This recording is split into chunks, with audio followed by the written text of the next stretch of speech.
In a few minutes here, I want to talk to you about how sad it is what has happened to the race relations in America. And, how it is not what Dr. King imagined. It is not what he imagined it to be. I am taking your phone calls at 888-77-53773, 888-77-JESSE. I'm taking your phone calls. Some Dr. Martin Luther King Jr., one of the things that he wanted, I think more so than anything, is to unite the races in America. During the quote-unquote civil rights era, he said that black Americans should love and not hate their enemies, to overcome evil with good. You know what I mean? To not hate. And, never mind what we had gone through or what we were going through at the time, we should not hate. And yet there were people, like the Muslim groups, Farrakhan's group, he wasn't, I don't think he was the head at the time, but Farrakhan's group and the NAACP and others who were encouraging hatred between the races. And at one point, Malcolm X was for hating the white man until he had a change of heart and realized that there were good people on both sides of the fence and there were bad people, black ones and white ones on both sides of the fence. So he was like, no, let's not hate, let's love. And they took him out for changing his message, for having a change of heart. Dr. King said that we should develop character in this country. Blacks should be judged by their character and not their color. Well, unfortunately, because of the race hustlers, the poverty pimps, the so-called civil rights leaders, the Jacksons and others, Sharpton and NAACP and the Black Caucus and most of the black preachers, most black Americans lack character today. It just is awful, folks. And the destruction of the family has a large impact on this too, because if you have fathers and mothers in the home together, working together, by example, the kids wouldn't be left open to be brainwashed by the race hustlers, poverty pimps, kind of black people. And if white Americans had not allowed themselves to be intimidated by those folks for fear of being called racist, it wouldn't be as bad as it is.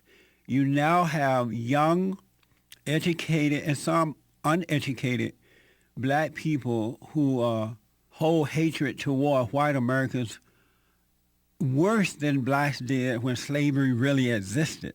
They hate white folks, and they are at a point where they speak out about it. They're trying to get rid of white people. They're looking to the day when white Americans doesn't even exist, and they are definitely looking to the day when white Americans are not majority of this country. And they said out loud that there are no repercussions for them in saying that.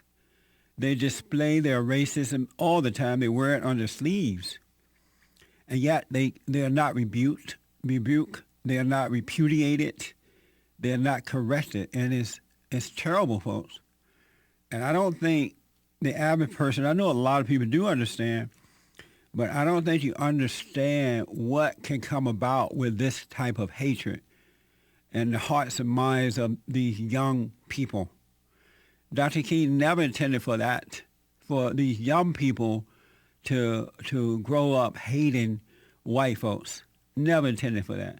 He wanted them to live together, work together, marry if they want, have children together. He wanted one nation under God. And we're so far away from that. That is, it's a sad situation. I know sometimes I come on and I make fun about it, I laugh about it, and all that. But sometimes when I confront these people, I see and hear the things that they're saying and doing, is no laughing matter, because this type of hatred is not good. And what these people don't know is that the battle that we are fighting as human beings has nothing to do with color. It's a spiritual battle between good and evil. But if you're blinded to that, you don't know that, and you're going to fight human beings as though it's about the physical. And that's what these blind, angry black folks are doing now. And it's just, I wish that I could wake them up, but I realize it's not, I can't wake them up. They have to want to wake up. And the elderly or the older black folks who have passed this stuff down to the younger generation of blacks, may God have mercy upon your soul because you have passed evil down instead of good. I have a couple examples that I want to give you of what I'm talking about. I was coming in this morning, and I have my radio in my car set on this black station here just to keep up with what's going on while I'm riding in. And these people are talking about apartheid in America and how this white woman on Fox News saying that Jesus is white, and Santa is white, and we got to get them. We got to go. Black people calling to the show. We got to go after the white man. We got to take his money. We got to boycott him. They're acting like it's the 1920s or something. So I'm listening to this black station coming in, and they're talking about this is an apartheid system, and we got to get the white man, and we can't get them by going to court or taking them to court. We got to get them by boycotting their businesses. We have to just take their money. We need reparations, but we got to just go into their pockets and take their money. And the host was just in there, no problem. And caller after caller. And I noticed since the death of Nelson Mandela, and Jackson and others have said that this is still an apartheid country, I'm now hearing more and more black people repeating the same thing. This is an awful, awful situation. And if enough people don't join forces to stop this by standing up against this type of hatred, it's going to end in a disaster. If you just look at your own personal life, look at your home life, when you're angry in your home, husbands and wives don't get along that well. There's a battle all the time, and then the kids grow up to become the same way because that's what anger is evil. There's nothing good. There's no patience in anger. These people, there's no love in anger. It's blind you. It's a mess. It really is. And these young black people are hateful. They hate white folks. And how do you think this is going to turn out to be good? You've seen the white businesses attacked by these folks, and this so-called knockout game by these blacks, and white people will not stand up for themselves. I don't understand. Why would you not at some point say we got to start dealing with the issue? You got to accept what it is and then see how to deal with it. Here's an example. This whole deal about Santa Claus being being white. Megyn Kelly, Fox News host, said that Santa Claus is white. And it is a historical fact that he is white. But white people are not even allowed to say that. There's no historical fact that Santa Claus was black anywhere. A white man came up with the idea of a white Santa Claus. And I'm sure at the time he wasn't thinking, let me do a white Santa Claus. He would just happen to be a white man who decided to be a Santa Claus. And this Jesus being white, they're mad at her for saying Jesus is white. It's ridiculous.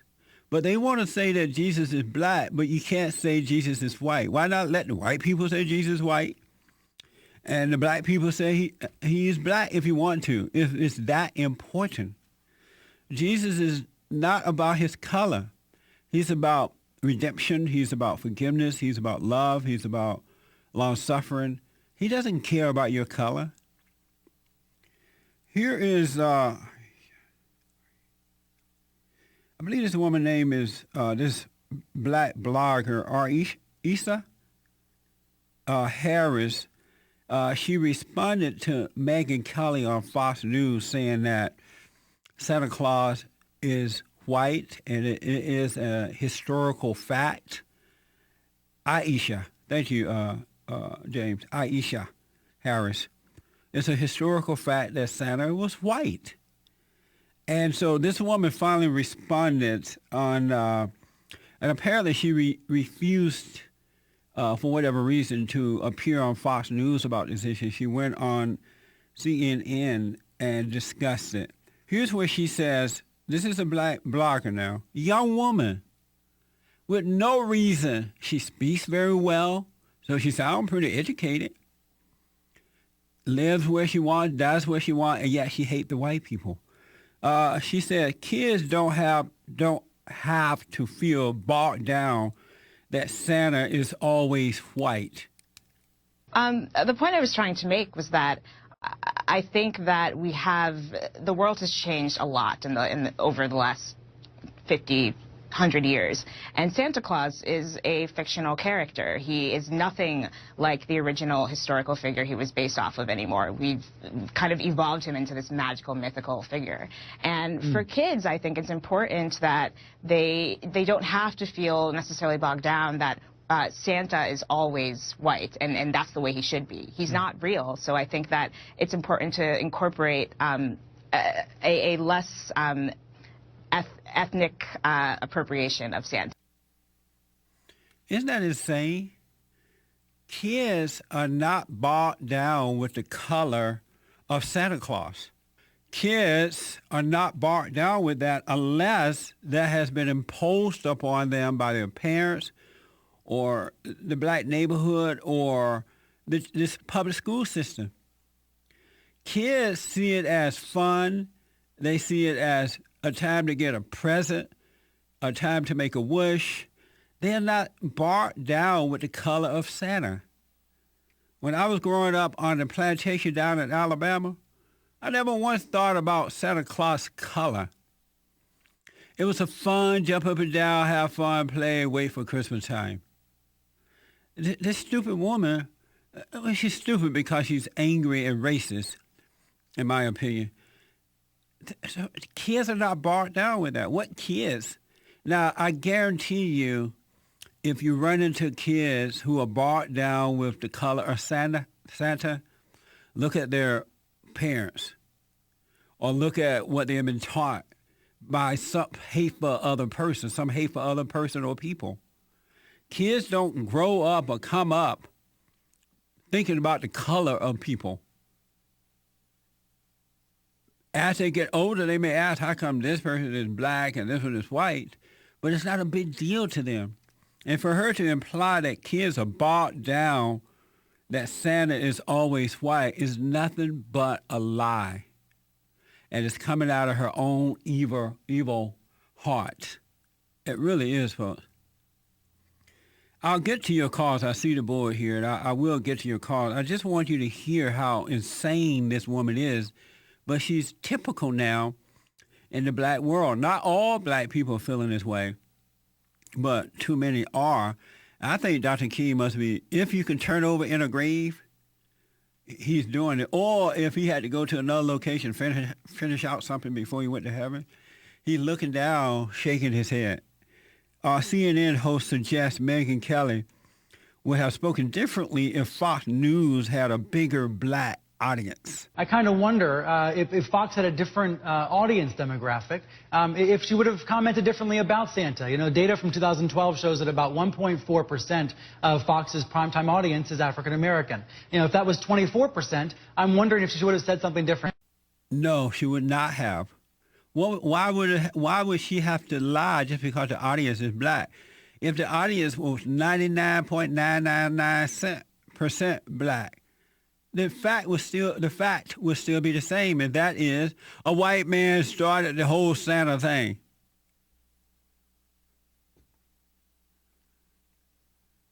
A white man started it. No matter how large the audience is, the truth is the truth. And the more you know the truth and understand the truth, it frees you up. And this is why one of the reasons why black Americans are ignorant is that they don't look at Fox News and get both sides of the story. They're looking at CNN and MSNBC, especially MSNBC.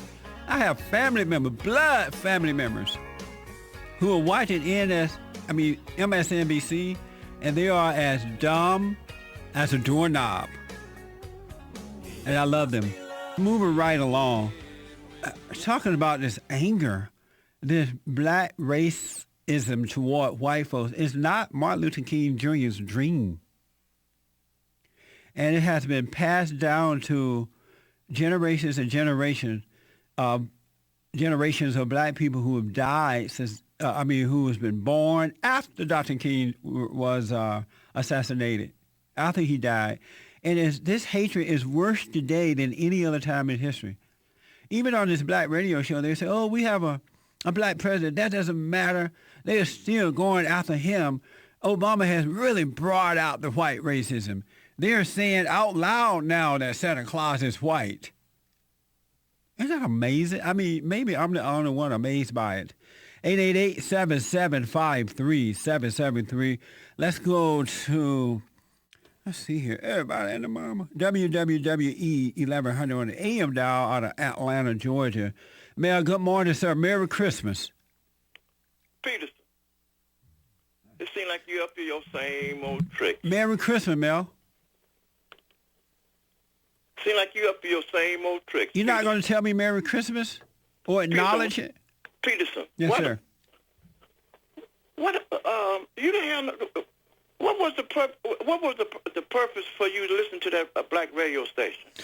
To see and hear what blacks are thinking and how they're feeling, so I can try to help them. Okay. Well, you're doing a bad job. And why is that? What am I doing? A bad job. In what way? You always say you're trying to bring the people together. Man, you're doing a bad job. What? I'm gonna tell you the job you're doing. Okay. You're doing most separating and bringing folks together. In what way? In what way, Mel? Listen to your white radio station. Don't listen to black radio station, because what you're gonna do, you're gonna talk about the same old thing over and over and over and What's over. wrong with telling blacks? You talk about, what's wrong with telling blacks that they need to forgive? Look. You don't consider yourself color. You don't think like color people. I don't. That's for sure. I used to think like you people, but I don't think that way anymore, Mel. And that's what I'm trying to get you to do. No, because and people like you. The white, but how in the world can you tell color people forget about their past? We can't forget about our past, man. Why not? Why not? Yeah. The way the white man, that's a white man country. This is a white man's country? But they took it from the brown-skinned people. You see, you don't know nothing about your history. Hey, Mel, the white when you man say... took his country from the brown-skinned people. I thought they took it from the redskin. See, you know all about, the redskin, brown-skinned peoples, man. Look, I'm not going. Mel, when you say that blacks can't forget their past, what past are you referring to? Hey, the way the white man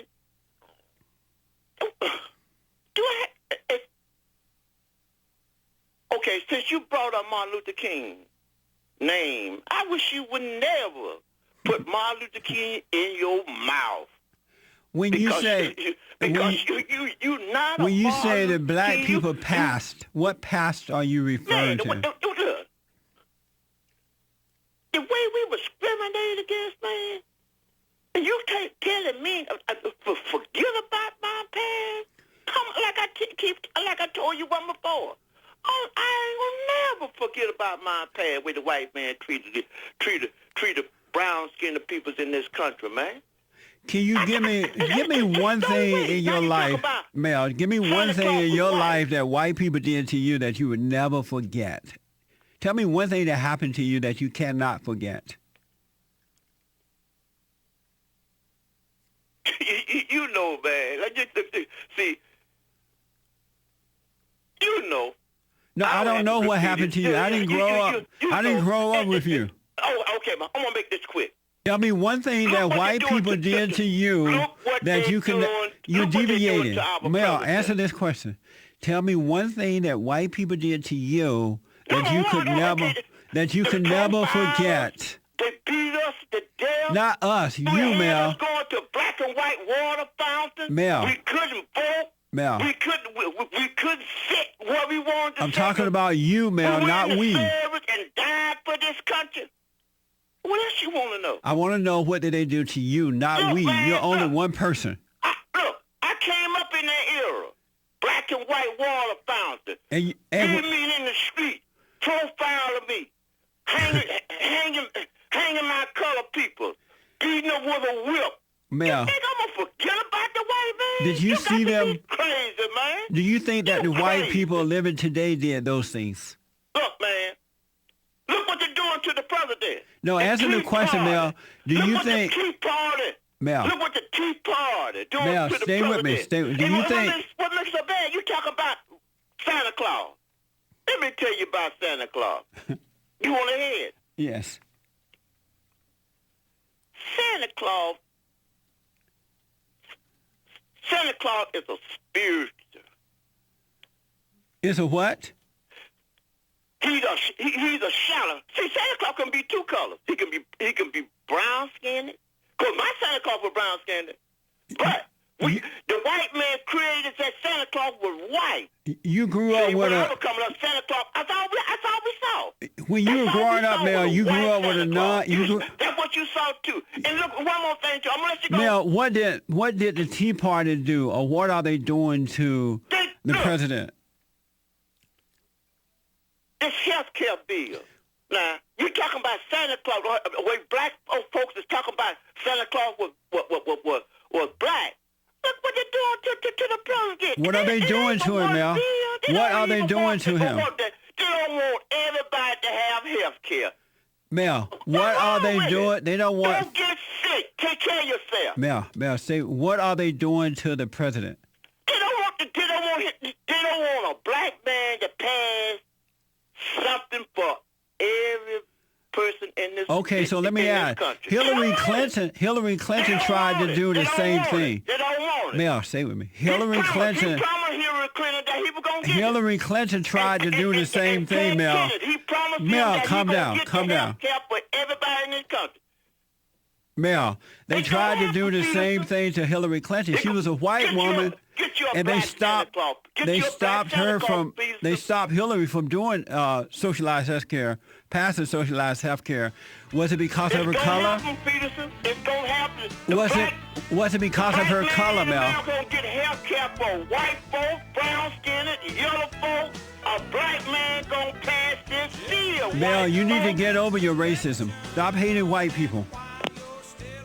He's gone.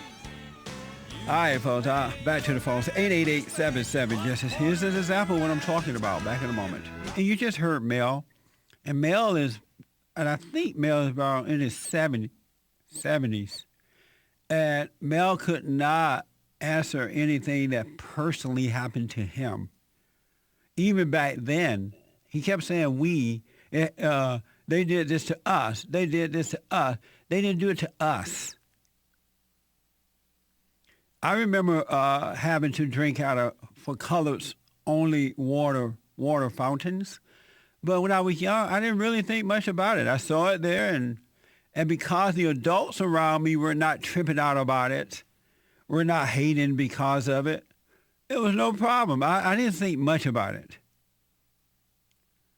And the water tasted fine anyway. I just drank the water and went my way. And so, yes, it was there, but I don't think Mel is being honest about how he felt about it when he was growing up. I just think it's a part of his own personal hatred that he has. We all have to go through tough times in life, but they're there so that we can learn to love and not hate. That's what Dr. Martin Luther King was talking about. I've noticed that whenever I've had to go through difficult issues of life, it made me a better person because I learned to see how I handle things and how I feel about them. And am I going to hate or love or try to understand the other person or the whomever may be causing this situation? Or if I brought it up on myself, I'm not going to be tripping on what someone else is thinking or feeling. Sometimes in life, you need tough times to wake you up. And to hate your issues is not going to wake you up and make you a better person. And if you notice, I don't know if you've noticed or not, but black people are not becoming a better people. They're becoming worse. They're becoming a hateful, immoral, angry, out of control, family destroyed people. The Tea Party is not to blame for socialized healthcare, so-called socialized healthcare, and the fact that they don't want it. Hillary Clinton tried to bring in the same thing. I founded the South Central LA Tea Party. I'm black as the ace of spades. Hispanics, blacks, and whites and others are part of the party. They don't care about the color of the people. Of Obama, it's just that when you're angry like that and a judgmental person, you think it's the other person feeling that way. It's really you feeling that way. And you can never prove to white be angry people that it's them. I don't care if it's a family member or friend or enemy. When they're angry at you, you can't say, well, no, it's not me. I don't feel this way. This is not what I'm thinking. I don't do this. They're not going to believe you because they're shut off from truth. It's in them and not you. That's why we have to forgive so God forgives us and allow us to see what's really going on and we can deal with love accordingly. But Mel can't see that because he hates white people. You hear him saying this every day. And he and this woman, they are typical, and it's unfortunate. And then white folks, they feel helpless to the situation because they know they can't convince blacks that they're not against them because you can't convince angry people. I don't care what color. Here's the SNL clip with the black Santa. So it doesn't bother you when people like Megyn Kelly insist that you're white? Well, I'm surprised that people ever thought I wasn't black. Have you ever known a white man to wear an all-red suit? People want to believe the reality that's most comfortable to them. They don't want to live in a world where Santa's black and one of his reindeer is gay. Really? Which one? Come on, Cecily. The Prancer? Prancer, yeah. That's funny. Oh, this is sad. It's I don't know. I just wish that white people and blacks and Hispanics and others who are not filled with anger would have the courage to stand up and shine some light on this stuff. Because this anger, it only gets worse from generation to generation. And I've often said, there's never, ever a time where you should be angry. You should hate. Never a time. Can you imagine had Jesus Christ found a moment to be angry or mad about what he was going through in order to make us free? If he had said one time, you know what? Forget this. These people hate me. These people are trying to take my life. They're trying to kill me. And believe me, angry people will try to kill you. They want to destroy you. I don't care what your relationship was prior to the anger with them. And Jesus, he never said that, folks. He endured. He was able to overcome so that we can do the same thing. And I don't care how tough the moment may be, what mistakes you may make in life. You can overcome anything, but not with anger. We are a Judeo-Christian nation. We are, as some say, a bowl of soup. We should all be on one accord. That doesn't mean that we're going to always agree, but let's not hate. We can't go quiet on this, folks. We got to continue to stand up and realize it's spiritual. We got to fight back. This is out of control, and I have to tell you, if not dealt with in a fast manner or pace, it's not dealt with quickly, there will be a race war. There's already a one-sided race war where blacks are killing whites, but it's going to get worse before it gets better if we don't stop it. Listen, folks, you got to forgive. This anger is not good. It doesn't work in your private lives and public lives. And this anger that most black Americans are now holding against white people is not good for them, and it's not good for the country. We will never be able to unite the races in that manner. Things that I need sometimes.